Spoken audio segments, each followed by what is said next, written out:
All right. Welcome to The Humble Philosopher. This is the first episode of this channel.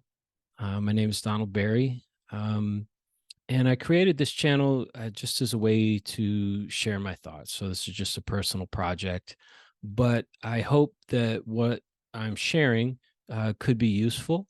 Um, in a sense, what I would like to do is throw some ideas out there, throw some commentary out there, and see if I'm on the right track. Maybe some of what I'm saying can be helpful to others. Maybe they can pick up and run with some of the ideas that I've got, if those are on the right track. And so I just wanted to, in this episode, sort of lay the foundation, like the idea, okay, the humble philosopher. Why the humble philosopher? Well, uh, the first thing would be I'm 51. I've been a lifelong thinker and learner. And I'm well aware of the vastness of the subject of philosophy and just, the philosophical inquiry. And so I know that what I'm offering, is just my humble slice of that. And so it's just a nod to that. The second is a personal challenge for myself. So I was watching Chris Lingen, if I have his last name correct, world's smartest man, the man with the 200 IQ, a, clip that he was with Kurt Jaimungal on Theories of Everything. Great podcast. If you haven't checked out Theories of Everything yet, give it a look. And I was noticing just how arrogant Chris Langan was being. And I suppose if I had the world's highest IQ, I'd be arrogant too. Um, and as he was arguing, I also realized that there's a reason for that arrogance. There's a reason why these arguments, which, you might think should just be logical and feelings should be completely set aside, why they get so passionate and why they can even get, mean on occasion. I was watching another Theories of Everything not too long ago where he had two men on and they were going to debate, and the debate didn't even last like 2 minutes before I think it was Bernardo Castro actually signed off and was just like, I'm not, going to sort of put up with the ad hominem attacks. But when I'm listening to Chris Langan, as I was listening to him, what he was doing was he was making the point that language, so the language I'm speaking now, the language you're listening to, uh, actually was what he was doing was he was making the argument that math is a language, just like the language I'm speaking, just like the language you're listening to. And Kurt Jaimungal asked him, did he think that math was a more exacting or the exacting language, and that regular language was dubious and amorphous and that sort of thing. And Chris Langan said back, no. He said, verbal language as we normally think about it, is as exacting as math. It's as exacting as the user wants it to be, as the user defines it to be. And so then I was thinking, perhaps that's the purpose then of the polemical stance, the arrogance, is to call out then other people's imprecision and then their, ulterior motives then for not coming to honest conclusions. Because his point is that essentially language in terms of words should be or can be as exacting as mathematics. So that's just a thought, and maybe that's a good example of what I want to do with this channel, which is just to throw out thoughts, just put them out there. So that's then a challenge to me, because if I'm coming forward, I'm saying I'm the humble philosopher. It's like saying I'm the humblest man I know. There's that side of me that is very arrogant. And I actually had another podcast that I took down because that was the route I was taking with it. I was like, okay, I'm just going to say what I believe, say what I mean, no filter, that sort of thing. And I could just never get comfortable with it. And I would put it up and I would take it down. And, I'm thinking maybe a philosopher like Nietzsche would say that I'm taking the easy way out by being the humble philosopher. But at least I'm taking a route. And it's no guarantee that I'm going to be humble. It's just a reminder to myself that that's the tone that I want to take. And so then the third purpose might be to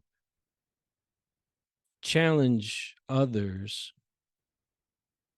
to look at where humble philosophy, where incomplete philosophy, where those of us without, all the letters behind our names and without, a mountain of books under our belt may still have things to offer.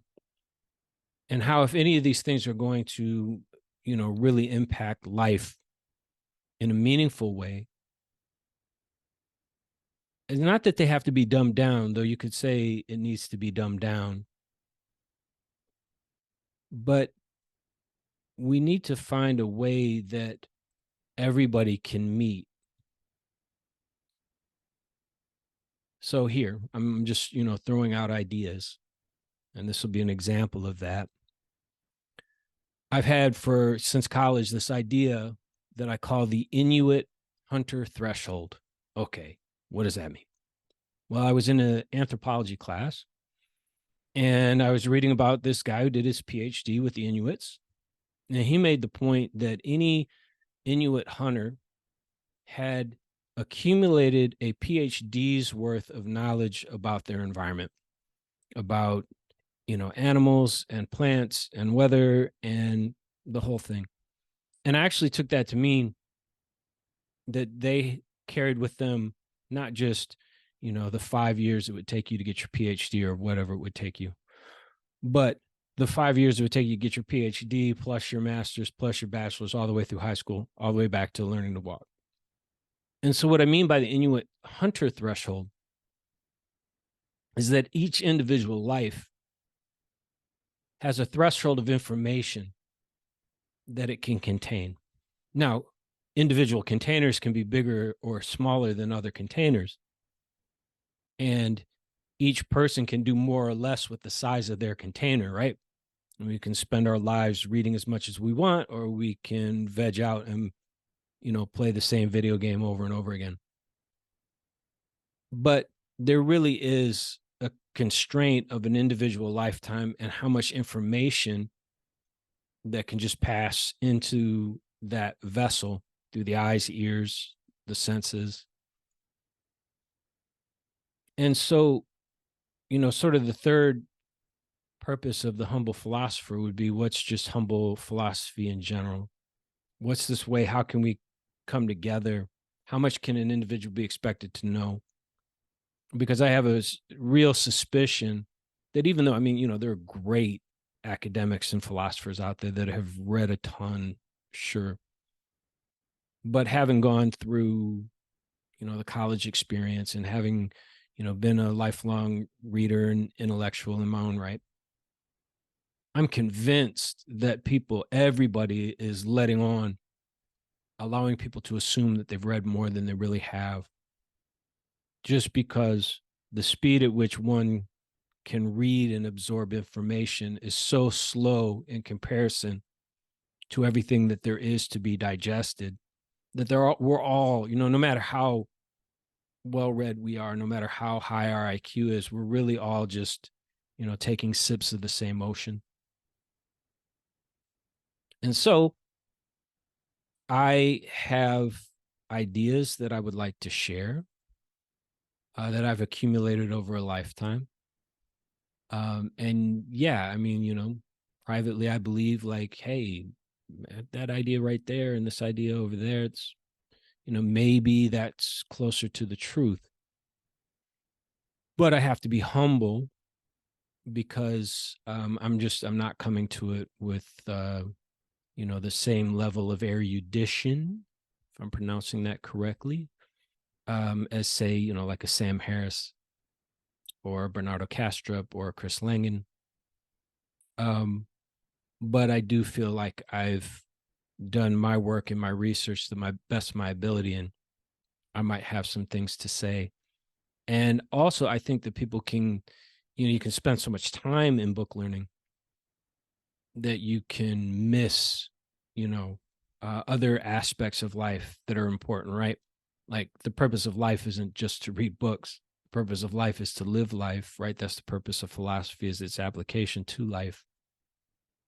And so one of the things that I really want to speak on is this, notion that keeps being propagated on YouTube with the thumbnails, that there's no free will. Now I know there's people arguing to to counter that there is free will, but these are some pretty heavy hitters. Again, Bernardo Kastrup, Robert Sapolsky, Sam Harris, all on record saying that there's no free will ultimately, right? And I think that's a huge mistake. I actually think that's very dangerous. I can understand why they would make that argument, and of course, none of them would be the first. But anyways, I would like, as one of the subjects, to push back on that, and that's what I'm saying. As a humble philosopher, it's like, if I'm going to try to throw my academic career against your academic career, I'll lose that. But there's it's one of the logical fallacies, argument from authority. Authority is important, expertise is important in certain areas, but it doesn't necessarily make you right. So here I am, the humble philosopher, and I'm going to try to stay as close to the spirit of that title as I can, because if I go in the other direction, boy, it's just a whole nother ballgame. So that's it. And, maybe you find me interesting, and you'll tune into future episodes. All right. Thank you.